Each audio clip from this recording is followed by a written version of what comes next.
آداب، میں ہوں ممتاز عالم رضوی اور اس وقت میں آپ کی خدمت میں 4 بڑی امپورٹنٹ خبر مڈل ایسٹ سے لے کر حاضر ہوا ہوں۔ سب سے پہلے دیکھیے سیریا یا شام کے مرکز میں دھماکہ، مسجد امام علی علیہ السلام کے اندر خودکش کارروائی۔ یہاں پہ سحر نیوز کی یہ خبر ہے، یہاں پہ دیکھ سکتے ہیں آپ۔ المائدین ٹیلی ویژن نے مقامی ذرائع کے حوالے سے خبر دی ہے کہ دہشت گردانہ دھماکہ وادی الذہاب کے محلے میں امام علی علیہ السلام مسجد کے اندر ہوا، اور ابتدائی معلومات سے معلوم ہوتا ہے کہ یہ خودکش حملہ تھا۔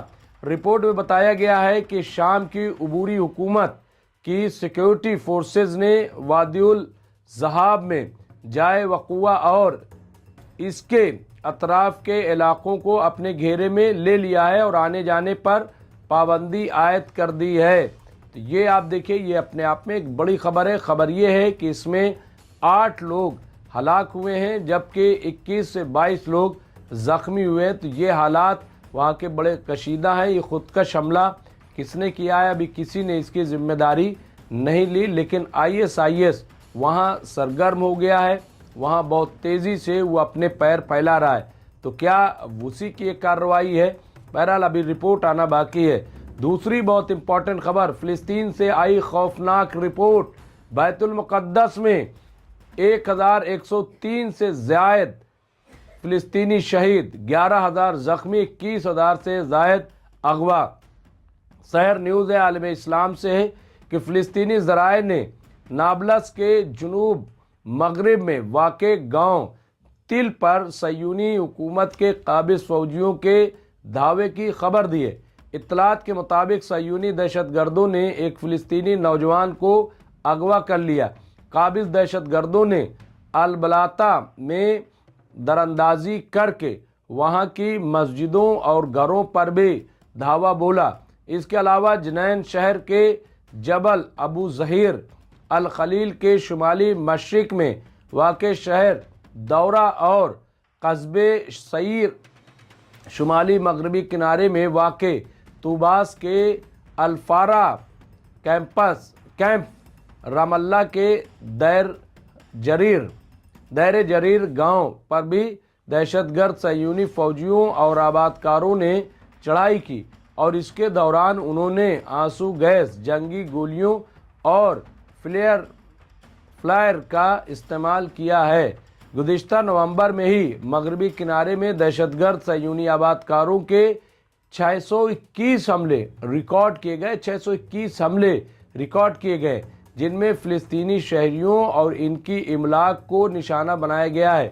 اس کے علاوہ غزہ کی پٹی کے خلاف جنگ کے آغاز سے اب تک دہشت گردی صہیونی فوجی اور آبادکاروں نے مل کر مغربی کنارے اور بیت المقدس میں 1103 سے زائد فلسطینیوں کو شہید کر دیا ہے، تقریباً 11,000 کو زخمی اور 21,000 سے زائد کو اغوا کیا۔ 21,000 تعداد، آپ سوچئے یہ چھوٹی موٹی تعداد نہیں، بہت بڑی تعداد ہے 21,000۔ تو یہ بہت امپورٹنٹ خبر تھی۔ نمبر 3 سنا سے یہ ہے، سنا مزاحمت کے اصولوں پر پوری طرح قائم۔ یہاں پہ کسی قسم کی جارحیت کی صورت میں بھرپور جواب دیا جائے گا، یہ تحریک انصار اللہ کی طرف سے بیان آیا ہے۔ سنا جو کہ یمن کی راجدھانی ہے، وہاں سے یہ خبر ہے۔ سحر نیوز عالم اسلام۔ تفصیلات کے مطابق یمنی تحریک انصار اللہ کے سینئر رہنما نے یمن اور لبنان کے خلاف کسی بھی ممکنہ جارحیت کا سخت اور فوری جواب دینے کے عزم کا اظہار کرتے ہوئے کہا ہے کہ سنا مزاحمت کے اصولوں پر پوری طرح قائم ہے، جبکہ ریاض اور ابو ظبی واشنگٹن اور تل ابیب کے منصوبوں کو عملی جامہ پہنانے میں مصروف ہیں۔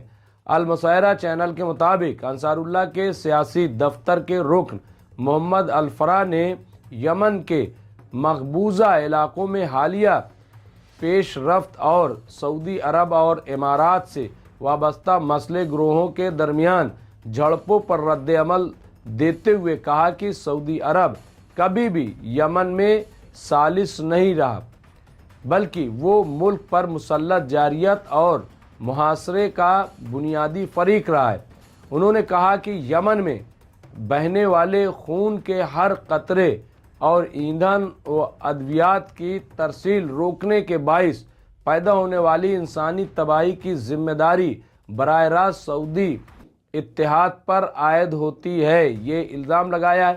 تو بہرحال یہ انصار اللہ نے صاف کہا ہے کہ کوئی بھی ہو، لیکن اگر وہ کسی طرح کی جارحیت کرتے ہیں، کوئی حملہ کرتے ہیں، نقصان پہنچانے کی بات کرتے ہیں، تو انہیں اس کا منہ توڑ جواب دیا جائے گا، یہ بالکل کلیئر کر دیا۔ ایک اور خبر کی طرف بڑھتے ہیں۔ امریکہ اور صہیونی حکومت اب بھی غزہ سے فلسطینیوں کے انخلا کی سازش پر کام کر رہے ہیں۔ یہاں مصری وزیر خارجہ کا انکشاف ہے، یہ مصر نے یہ بات کہی ہے، سیر نیوز ایجنسی عالم اسلام۔ یہاں پہ صہیونی حکومت نے غزہ کے باشندوں کو مصر کی طرف دھکیلنے کی یک طرفہ منصوبے پر کام کرتے ہوئے جنگ بندی معاہدے پر عمل درآمد کی راہ میں بڑی رکاوٹیں پیدا کر دی ہیں۔ اس اقدام پر مصر نے فوری رد عمل کا اظہار کیا اور فلسطینی شہریوں کی جبری منتقلی مسلط کرنے کی کسی بھی کوشش کے حوالے سے خبردار کیا ہے کہ ایسا کرنا بالکل غلط ہے، ایسا نہیں کرنا چاہیے۔ مصر کے وزیر خارجہ بدر عبدالعاطی نے اسکائی نیوز سے گفتگو کرتے ہوئے کہا کہ قاہرہ کو غزہ پٹی کے باشندوں کی جبری نقل مکانی قبول کرنے کے لیے 3 تجاویز موصول ہوئیں، جنہیں مسترد کر دیا گیا ہے۔ انہوں نے مزید کہا کہ غزہ پٹی میں انتظامی اور ٹیکنوکریٹ کمیٹی کی تشکیل اور تعیناتی پر عرب ممالک کے درمیان اتفاق رائے پایا جاتا ہے، اور یہ طریقہ کار فلسطینی تنظیموں کو بھی منظور ہے۔ تو بہرحال یہ بڑی امپورٹنٹ خبریں تھیں جو ہم نے آپ کی خدمت میں پیش کی ہیں کہ یہ صورتحال آپ دیکھ سکتے ہیں۔ تو اس طرح کی جو بھی اور خبریں ہوں گی، جو بھی اپڈیٹس ہوگی، وہ ہم آپ کی خدمت میں پیش کرتے رہیں گے۔ دیکھتے رہیں MMC نیوز انڈیا۔ بہت بہت شکریہ۔